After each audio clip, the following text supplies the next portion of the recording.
Yes, kwa nini bado hujasubscribe shabiki wetu? Kwa nini bado hujasubscribe wewe kama shabiki yetu? So subscribe hapo, subscribe, like hapo chini, alafu kwenye comments utuandikie kitu ambacho kimekugusa zaidi kwenye episode ambayo imepita. So wangapi ambao wamefurahi na wangapi ambao hawakufurahi kwa kitu ambacho kimetokea? Yes, jamaa hapo bwana tayari ashakuwa kipofu. So kitu gani ambacho utamwambia?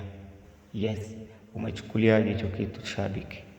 Na kama bado unasubiria episode ya kufuata, wewe subscribe hapo chini, like, alafu comment. Tuambie maoni yako, kitu gani ambacho unatarajia kukiona au kitu gani ambacho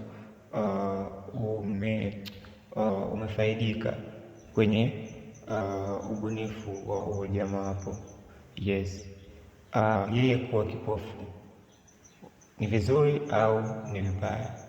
Tunawapenda sana shabiki.